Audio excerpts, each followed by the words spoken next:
Welcome to the Sports Card Lessons Podcast with me, your host, Ken.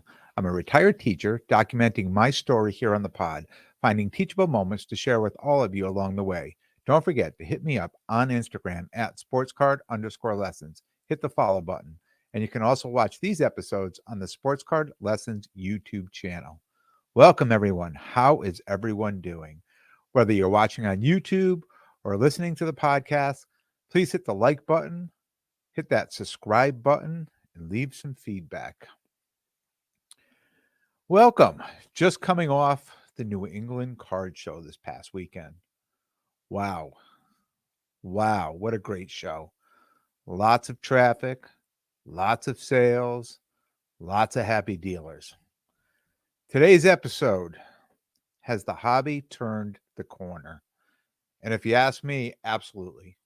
Absolutely. From what I've seen, now I'm going right back to October. So this is my fourth show in a row that I've seen great traffic at.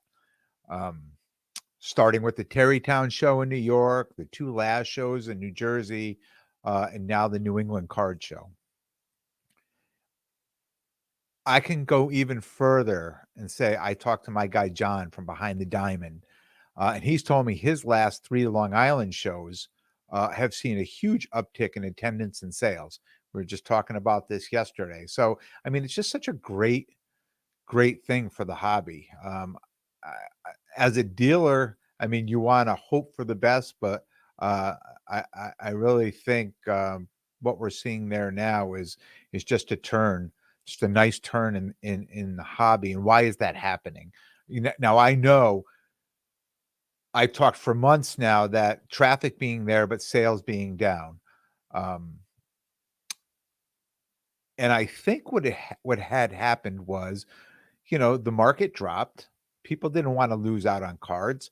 They kept their prices high on cards in their cases and said, and I think they hoped that the prices would rebound and they wouldn't say, geez, I should have never let that card go for X amount because now it bounced right back up again. But I think over time what we realized is those prices are not coming back up. Those comps are not coming back up to the levels that we saw last year. And I think people have really come to the conclusion that, look, if I want to be in this, if I want to be a dealer, if I want to go out and set up, and I want to have sales, I need to price my stuff accordingly. And I think that was a big deal this weekend because I know, you go to a show, I'm out walking around, I'm looking at everybody else's stuff before, during, and after. I'm always looking to pick things up myself. And the last few shows, I just noticed things that I was really interested in. The prices were just so high, and I would check comps, and I'd be like, oh my God. It's like way over comps. Now, I mean, I have a couple cards too, but I've done that to those cards because I just don't want to sell them because they're cards that I'd rather hold on to. Um, because they, like a Brady rookie, Bowman Chrome rookie. I mean, that's a GOAT card. Why would I just, sell that off for cheap? I love that card. Um, so I'm going to hang on to it. My price may be high on it, and it's funny. I should bring that card up. I almost moved it this weekend, and there was a number of people that had that same identical card, other dealers, and I think they all felt the same way. We were all probably within that price range, which was over comps, and you see a sale on eBay, and there was a sale on eBay for that card for like $2,200 or $2,100, and everybody wants to talk about that sale. Well, you know what? I wished I was there because if I was there, I'd have bought that card. And any one of us who had the money, if we saw that, BGS 9 Brady Bowman Chrome for $2,100 would have jumped all over that. So I don't know who sold that card, how it got sold, but I wished, I was the one there buying that card, getting that deal.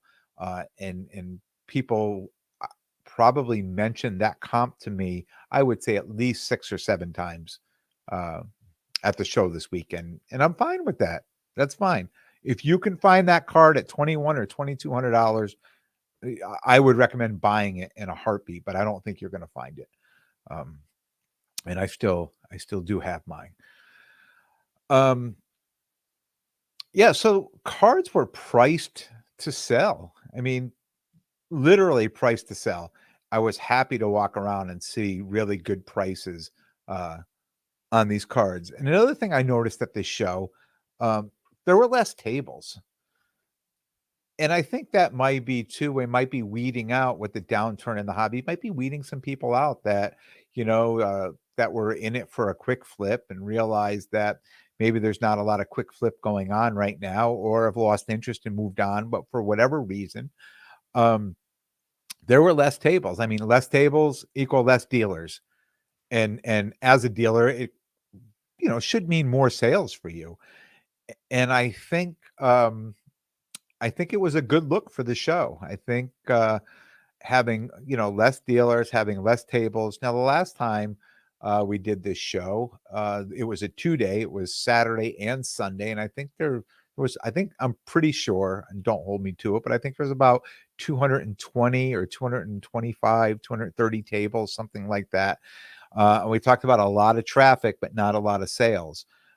I don't know how many tables were there this weekend, but there was definitely less. I would probably say, maybe more like 150 tables or 140 tables, and it was good. It was good for everyone involved. I think it was good for the attendees. It was good for the dealers, and there's more happy dealers. You know, as a dealer, I'm expecting with less dealers to have more sales.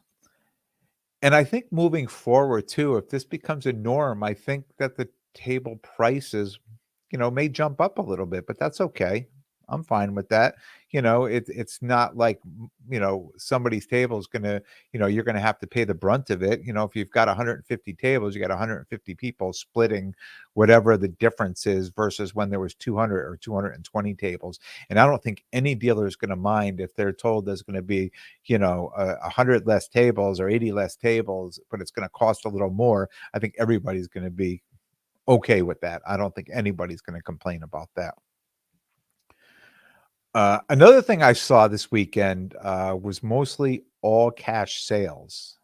Now, my last few shows, I probably going back to probably after National, coming back to after National, I noticed that a lot of my sales, people coming to the show were paying PayPal or Venmo, or asking to pay PayPal or Venmo. Um, Not seeing a lot of cash at the shows. So this weekend, I had no PayPal or Venmo sales. They were all cash sales. And that is so important to see in the hobby. I mean, when you're talking about the hobby turning a corner, um, it's important to see cash sales. What does it mean? It means people have money to spend. They have the cash to spend.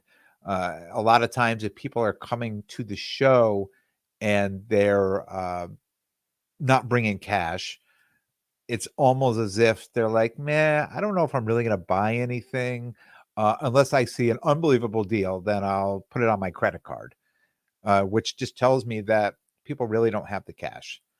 Um, when I attend a show, I mean, I'm going to a show, I'm bringing cash with me. I'm going to buy something, so I'm bringing the cash with me, and I think most people feel that way. So at a show, when you start seeing it shows, I think when a lot of people are trying to use PayPal and it's connected to their credit card, it's probably like, maybe I don't have the money. Maybe I'm gonna buy this card, and then before, my credit card bill comes in, I'm gonna go sell a few cards to cover this or anything. I mean, I'm just making these things up, things that, may or may not be. But when people have cash, they're planning ahead. They're expecting to buy. They're coming to a show expecting to buy. That's when I go to a show, I always bring cash because cash is king. Very rarely will I ever. I mean, I'll never go. I've never gone to a show and bought anything with PayPal, um, and I don't even think I bought anything with a Venmo. I think everything that I purchase is cash. I just go there to make a cash sale. I can't tell you How many times before a show starts, another dealer will walk up to me and say, "Hey, I like that card," or looking at my case, "I like that card. If I have a good day, I'm going to be back to grab that." And I know the chances of them ever buying that car are slim to none. Um, and I didn't hear any of that this weekend. I had other dealers before the show start coming up, looking and making some cash offers. No Venmo, no PayPal, no, if I have a good day, I'll, you know. So it told me that dealers were coming prepared too.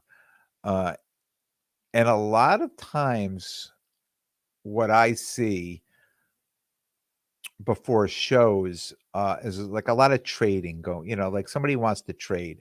No one ever really says, "Oh, I like that card. Will you take 300 cash or 450 cash?" They'll be like, "Oh, you trade it all, come look at my case. Maybe I got something you want." And this is really the norm at shows.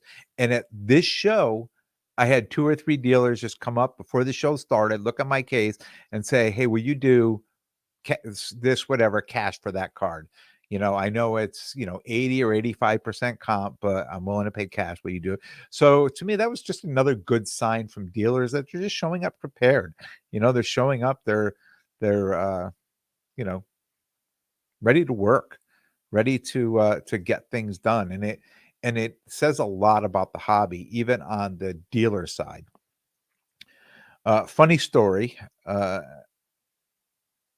Before the show started, I went and I was looking at a card, and it was an Alex Ovechkin card. It was a jambalaya, and it was another dealer had it in their case, and it was one of those things in my mind. I said, I really like that card. I looked at the price of that card. I said, it's a decent price. Um, I'll think about it. I never really talked to the dealer about it. I just said in my head, it's just something I'll think about, and I possibly may go back and get it. It wasn't something over the top that I was going to get. So the show went on. I was thinking about that card, and I said, "You know what? I'm gonna grab that card as soon as it slows down." And it was a pretty busy day. Like I really didn't get a chance to, during the day, during the last 2 shows I've done, there'd be pockets of slow time where I can, run off and, look at, a few things, or if I saw something, go back and maybe look at it a little better, or maybe try to negotiate for the card, but really didn't have much time to do that. And the show, I think the show started at 9. So I'm there at 6:30, out looking around. Probably by 9:15, 9:30, it got busy, and it stayed busy. I was eating my lunch around 1:30, and I said, "Oh, I should go over and grab that card." Like, I've decided I'm gonna buy that card. And I was having a really good day too, so I felt I deserved it, right? So somebody came up to my table and they're like, "Oh, I like that card. Um, are you willing to trade?" And I said, "I'll see what you have." And I opened the guy's case and I start going through, and there's the jambalaya card in his case. And I said, "Hey, did you just buy that card from this guy over here?" And he's like, "Yeah, I bought that one and this one." I'm like, "Damn, I saw that card early this morning. I was planning on going back and buying it." And he said, "No," he goes, "I am definitely holding on to that card." So, that was just kind of a funny story of a card, and you look at it and you're like, "Oh, I think I might get that card." And I could have been one of those dealers that said, "If I had a good day, I'll come back." And I really wasn't thinking that. I was just, in the morning when you're first starting a show, I mean, mentally, as a dealer, when people are coming to buy from you, they're gonna buy your card cheaper, than what you're selling it for if they can, and they're just gonna up the price and put it in their case. And I always say before a show, like, don't come to me as a dealer and say, I'll pay you 70 or 75% on that card when you're gonna just turn around and change the price tag and put it in your case before a show. So before a show, um, I usually don't buy anything before a show starts because people know I'm a dealer, and I don't want them to think the same way, like, I'm just gonna buy this. So I usually wait till later in the day, and then I'll have conversations, and then I'll say, like, certain things I'm not putting, these aren't I'm not buying this to flip it. I'm not buying it at 75 or 80% to put it like I'm gonna buy it and keep it. And at that point, I really don't care of the price. So say you're asking $750 on a card. If I'm buying that card because I like the card and I want it in my PC, does it really matter if I paid 700 or 720 or 725 or 740 or the 750 you're asking? Does it really matter? No.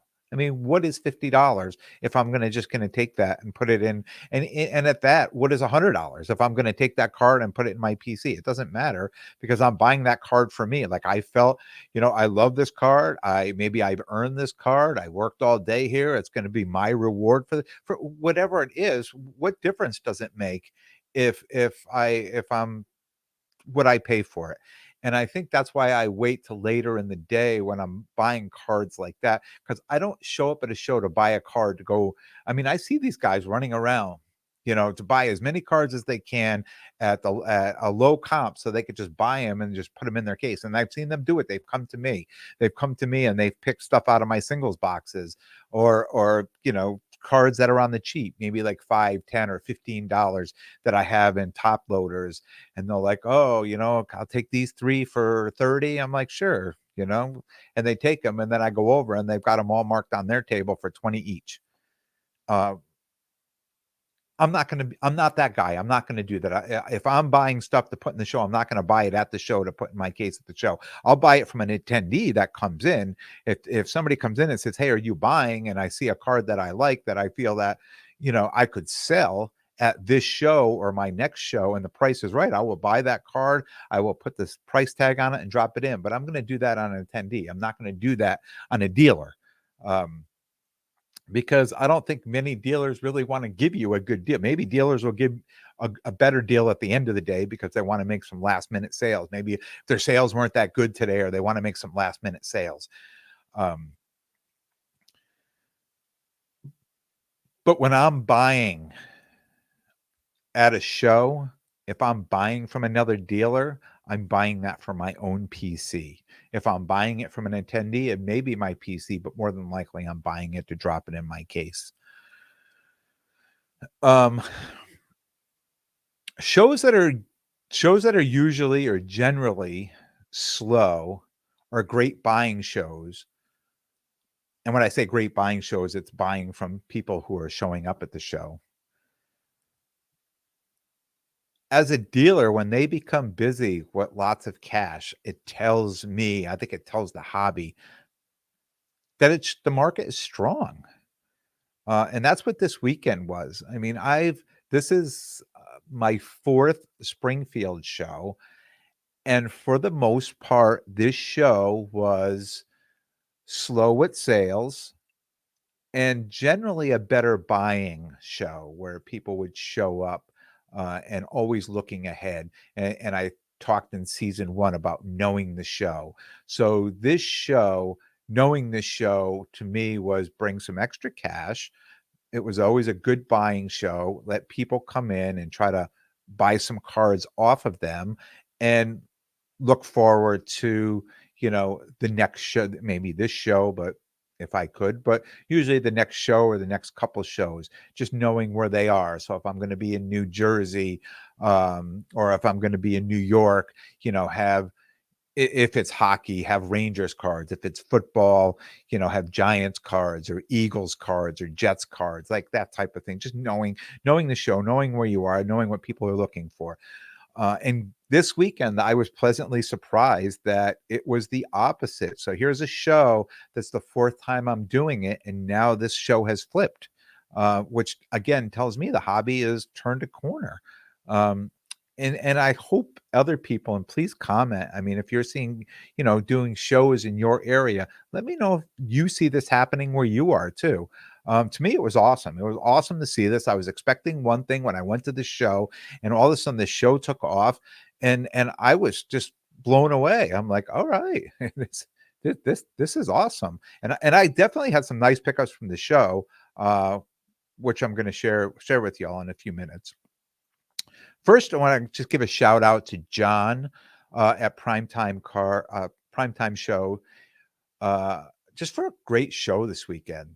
I was happy to see it was back to one day, and I think that's, I know they want to make it a destin. Everybody wants to make their show a destination show, um, but I think as a dealer, a 2 day show um, in certain markets is just the second day is too much. Like the first day, I think is more than enough. And I think you would, if you do a show on a Saturday, even the people who will say, "Well, I'll go Sunday instead because I'll hope for some better deals," because if I knew there was a show that I wanted to attend and it was a 2 day show, I would probably go Sunday, even know that I may miss out on the early steals and deals on Saturday. I think I'll probably make some better deals on Sunday.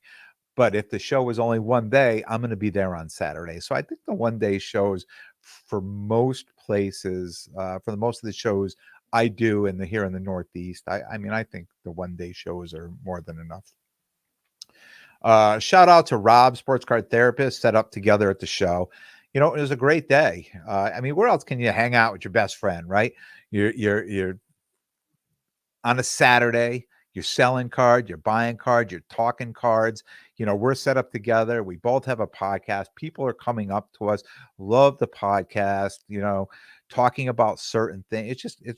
I mean, what a great day. Sometimes some of those days you just don't want to end. You're just like, you just hope that they had a few more hours left in it because it was just such a great day.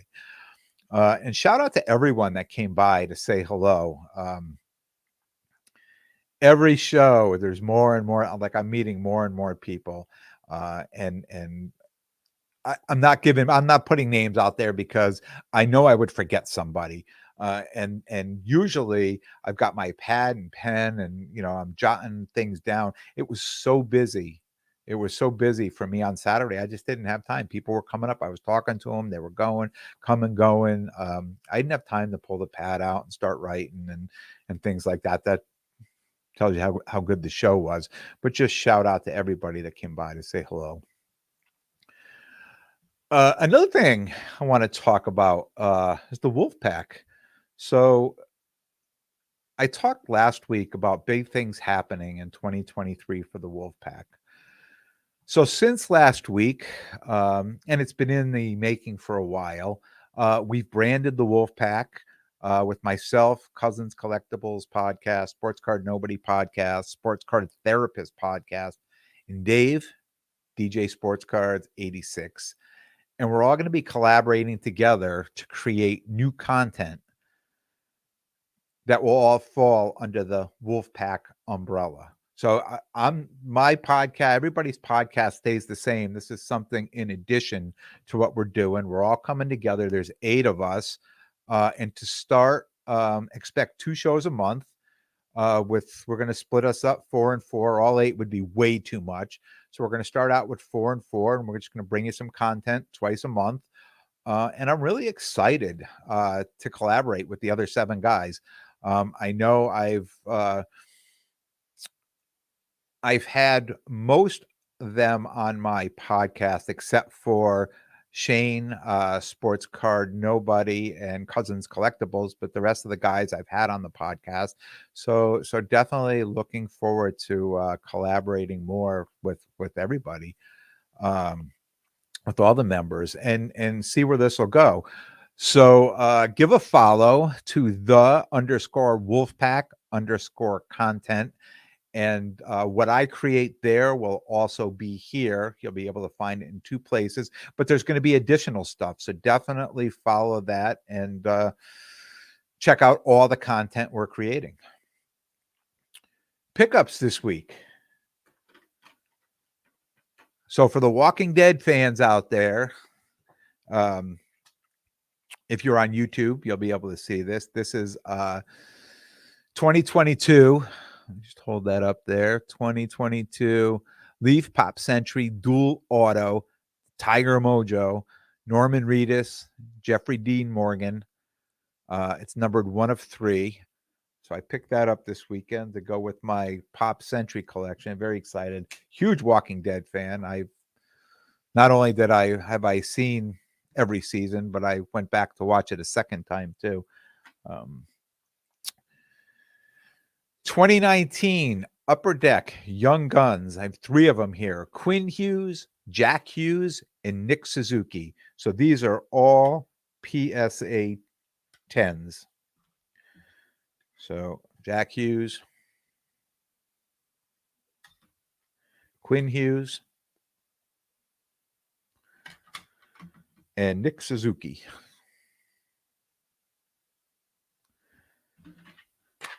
Love me some Young Guns. Next pickup was a 2015-16 Rookie Premier Level 1 Trilogy, Connor McDavid. So it's a Connor McDavid Rookie Premier. And this is numbered to $9.99. Just hold that up for you. So this is my second Connor McDavid rookie card. I still wish I had the first one. Next is the 2012 Fleer Retro Skybox Premium Alexander Ovechkin PSA 9 Auto 10. So this is the one I purchased and I talked about last week that I had to wait weeks for it to come, and it finally showed, and I didn't have a chance to have it out for you. But beautiful card. It's crazy on this that, and a lot of these Ovechkin cards, they have like they put this signature. It's like right in the middle of his stomach on these cards. Like, and I'll hold that up again to see it. And there's a lot of these cards that are just like that. It's like I don't know why they do that. You know, in football, the football cards you always see there's a spot at the bottom, right at the very bottom, the sign that doesn't. And this one here, they put they seem to put the signatures in the body area of the player. And it had a huge card, biggest hockey card to date. Shout out to War Chief Cards for the 2012-13 Fleer Retro Metal Universe PMG Red Alexander Ovechkin BGS 8. This is numbered to 100. So excited to have this card. So 3 shows ago, I saw this card. I saw he had this card. And the last show, I looked at it again. And this weekend, we were able to make a deal. Again, when I look at cards, I don't start negotiating. Like I look at a card and I say, I've disciplined myself enough that when I look at a card that I really like, I want to take it all in. Right? I'm going to look up the card. I'm going to look into the card, especially a big card like that. Because sometimes, and I want to say at the beginning, when I really jumped back in the hobby, I would jump and buy a card right away, and then I would have it, and I'll be like, I'll find out, well, this version of the card was a little bit better, or a little bit more scarce, but the price wasn't that much more. And I say, oh, geez, I should have gotten that one. So I've learned to discipline myself a little bit more. So when I see a card to say, hey, I'm just going to take a little time. Even if I like the card and I really want the card, I'm not going to buy it right there. I'm going to think about it. I'm just going to let it sink in a little bit.